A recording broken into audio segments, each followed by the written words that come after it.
টানা ১৭ ঘন্টা জ্বলা আগুনে অঙ্গার চট্টগ্রাম ইপিজেডের অ্যাডাম ক্যাপস ও জিহং মেডিকেল ইকুইপমেন্ট কারখানা ভবনটি। সারা রাত ধরে আগুনের তীব্রতায় ভবনটির টপ ফ্লোরের একাংশের ছাদ ধসে পড়েছে।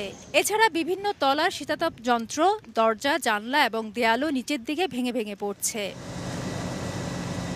বুধবার দুপুরে লাগা এ আগুন নেভাতে ফায়ার সার্ভিস, নৌ ও বিমান বাহিনীর ২৫টি ইউনিট একযোগে একটানা কাজ করে। ইলেকট্রনিক যন্ত্রপাতি থাকায় আগুন নিয়ন্ত্রণে বেশ বেগ পেতে হয়েছে। শুক্রবার সকাল ৭:৩০টার দিকে আগুন পুরোপুরি নিয়ন্ত্রণে আসে। তারপর চলে ডাম্পিংয়ের কাজ। আগুনে ইপিজেড অংশের বিদ্যুৎ লাইনের ব্যাপক ক্ষতি হয়েছে, তারও মেরামত শুরু হয় সকাল থেকে। পাকিস্তানি মালিকানাধীন এই কারখানা ভবনটি নির্মাণে বিধিমালা যথাযথ ছিল না বলে জানায় ফায়ার সার্ভিস।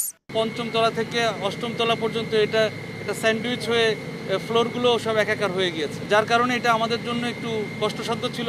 একটু দূরত্ব বজায় রেখে নিজেদের সেফটিটা ইনশিওর করে আমরা এই কার্যক্রম করেছি। আমাদের চিন্তাধারা ছিল যে অন্য ফ্যাক্টরিতে যাতে আগুনটা বিস্তার না লাভ করে, যার কারণে চতুর্দিকে আমাদের যে টিটিএল, স্নোরকেল, আমাদের লুপ সৃষ্টি, এই ধরনের ইকুইপমেন্টগুলো আমরা ব্যবহার করেছি। ভয়াবহ এই আগুনে হতাহতের কোনো ঘটনা ঘটেনি, তবে কারখানার সম্পদের ব্যাপক ক্ষয়ক্ষতি হয়েছে। ফায়ার সার্ভিস ও ব্যবসা থেকে ২টি পৃথক তদন্ত কমিটি গঠন করা হয়েছে।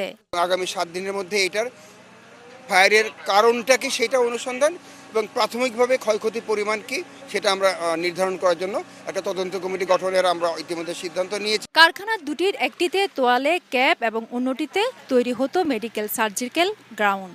৮তলা ভবনের নিচের ৪তলা কারখানা এবং উপরের ৪তলা গোডাউন ছিল। টানা ১৭ ঘন্টার আগুনে পুরোপুরি ভস্মীভূত কারখানার পুরো ভবনটি। যদিও কোনো প্রাণনাশের ঘটনা ঘটেনি, তবে ব্যাপক সম্পদের ক্ষয়ক্ষতি হয়েছে। এক্ষেত্রে প্রশ্ন দেখা দিয়েছে, ইপিজেডের মতো বিশেষ শিল্পাঞ্চলে কারখানার আগুন নিয়ন্ত্রণে কতটা সক্ষম দেশের ফায়ার সার্ভিস। চট্টগ্রাম ইপিজেড থেকে ফেরদৌস লিপি, সময় সংবাদ।